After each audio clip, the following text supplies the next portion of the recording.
में समझा करते थे। मेरी मम्मी बहुत बड़ी फैन है सर की, बाय द वे। और मम्मी की बात की है तो हमें ऐसा लगता है हम सबकी माँ एक जैसी होती है, सबको बहुत मानती है यहाँ पे। तो हम सर के आने 2 दिन पहले बात किए थे हम, और सॉरी बोलेंगे उनसे क्योंकि बाबा धाम का प्रसाद हम लोग नहीं ला पाए। एक्चुअली हम लाए थे, यहाँ लोग इतने आते हैं खाली है, और वो हम स्पेशली आपकी मम्मी के लिए रखे थे। और बाबा धाम का भी तो सामान चल रहा है ना, हमारे काउंटर पर रखा था, क्या है हम यहाँ का है, हम ले ले, हम मना कैसे करें। तो हम नेक्स्ट टाइम जरूर लाएंगे। कोई नहीं, हमने खान सर को दिल्ली बुलाया अपने पॉडकास्ट में, और आई एम श्योर वहां तक कुछ याद आ जाएगा। हाँ जरूर आ जाएगा, जरूर। बाकी आप लोगों से आप सब अच्छा कर रहे होगे, आई एम श्योर। यहाँ पहुंचे हो घर वालों से दूर, कुछ घर वालों के पास बहुत सारे सपने लेकर। मेरी लाइफ का एक्सपीरियंस इतना रहा कि मैं जब कॉलेज के टाइम में था और जब मैं बाद में एंकर बना, तो मेरे मन में कई बार ये सवाल आता था कि ऐसा क्या था कि जो मैं, आपको शायद कुछ लोग जानते होंगे, मैंने बीटेक मैकेनिकल इंजीनियरिंग की है। तो बीटेक से जब मैं टीवी की दुनिया में आया तो मेरे करियर में सक्सेस बहुत तेज आने लगी। मैं उन कुछ जर्नलिस्ट में था जो बहुत जल्दी नाम कमाने लगे। तो फिर मेरे मन में ख्याल आया कि यार टैलेंट तो पहले भी होगा मुझ में, तो वहां पर सक्सेस उतनी तेज क्यों नहीं मिली, क्योंकि मैं अपने स्कूल में एक एवरेज लड़का था और टीवी की दुनिया में मैं धीरे धीरे एक्स्ट्राऑर्डिनरी बनता गया। मैंने आज तक से रिटायरमेंट लिया था, मैं पहला एंकर था जिसे टीवी से निकाला नहीं गया था, स्वेच्छा से छोड़ के गया था। तो ये थॉट आया मेरे मन में, अच्छा किए थे, हमने स्टेट फॉरवर्ड बोल देते हैं, लेकिन सच में बहुत अच्छा किया। तो इसका रीजन क्या था? आई थिंक वो रीजन मैं आप लोगों से शेयर करना चाहता हूं। कोई भी काम जिंदगी में जिसमें आपको घड़ी देखने की जरूरत ना पड़े, हमेशा करियर के प्रोफेशन में उसे चुनना।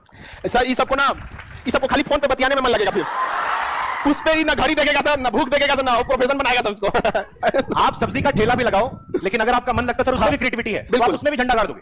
लेकिन कोई भी ऐसा काम जिसमें आपको बार बार घड़ी देखना पड़े, जैसे कई बार मैं सबसे बात कर रहा था कि ऐसे कोचिंग सेंटर में भी पढ़ाई करते थे और मैं पीछे आके बैठ जाया करता था, और फिर 2-3 साल हम घर पे सिर्फ कहते थे कि तैयारी कर रहे हैं। क्या कर रहा है लड़का? तैयारी कर रहा है। और फिर तैयारी का रिजल्ट आता था, कई बार संकोच करते थे और बड़ी सारी परेशानियां हुई। या एग्जाम होते थे, अक्सर पूछते थे कि भाई तुमसे क्या पूछा सर ने।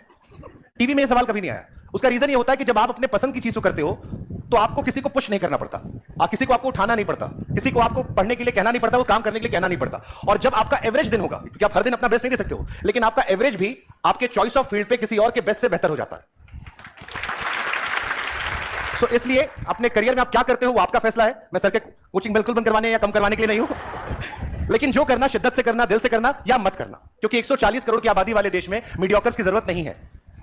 और जितनी मेहनत करनी है वो अभी करना, क्योंकि अगर आपको आपके सपनों को पूरा करना है तो बाकी लोगों से थोड़ी ज्यादा मेहनत एक उम्र में करनी होगी। जो 11th-12th में करता है उसको टॉप कॉलेज मिल जाता है, जो कॉलेज में करता है उसको अच्छा प्लेसमेंट मिल जाता है, उसके बाद जिंदगी को अवसर और देती तैयारी करने का। जो तीनों में नहीं करता है वो ताउम्र मेहनत करता रहता है। तो ये आपको डिसाइड करना कि बाकी लोगों से 5 साल एक बार में ज्यादा मेहनत करके जिंदगी संवार ले, या पूरी जिंदगी मेहनत करते रहे। वो आपके अपने सपने हैं। बाकी एक शेर मैं कहना चाहूंगा, मैं हमेशा इस शेर से बड़ा इंस्पायर रहता हूं कि जहाजों को जो डुबा दे उसे तूफान कहते हैं, और तूफानों से जो टक्कर ले उसे इंसान कहते हैं। और ये मेरी फेवरेट लाइन है कि वो कौन सा आपदा है जो हो नहीं सकता, तेरा जी ना चाहे तो क्या हो नहीं सकता। वो कौन सा आपदा है जो हो नहीं सकता, तेरा जी ना चाहे तो क्या हो नहीं सकता। एक छोटा सा चीता जाके पहाड़ के ऊपर घर करे, क्या ये लड़के अपने ख्वाबों को मुकम्मल ना कर सके? तो आई थिंक मेरी तरफ से आप सभी को बेस्ट विशेस। राखी भी आ रही उसकी, इंडिपेंडेंस डे गया उसकी। बस ये है जाते जाते कि लगे रहो, जमे रहो, डटे रहो।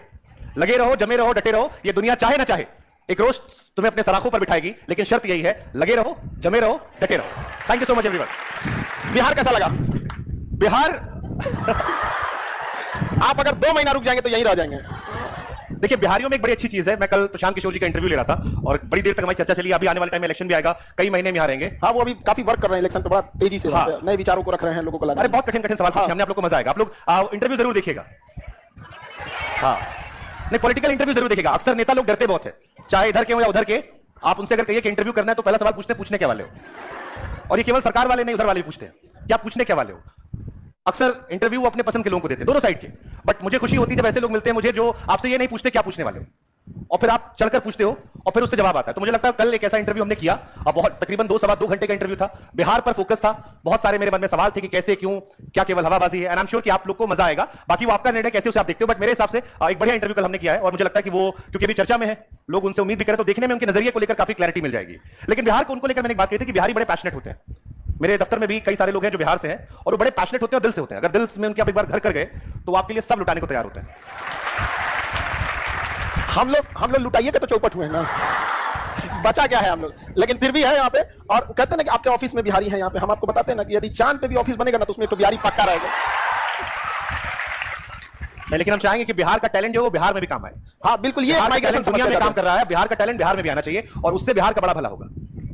तो आप में से भी लोग तैयारी कर रहे हैं, आपके सपने पूरे होंगे। लेकिन जब आपके सपने पूरे हो तो आप भी कोशिश कीजिएगा कि आपके शहर के, आपके गांव के कुछ लोगों के सपने आप भी पूरे करवाइएगा, क्योंकि समाज तभी बदलेगा।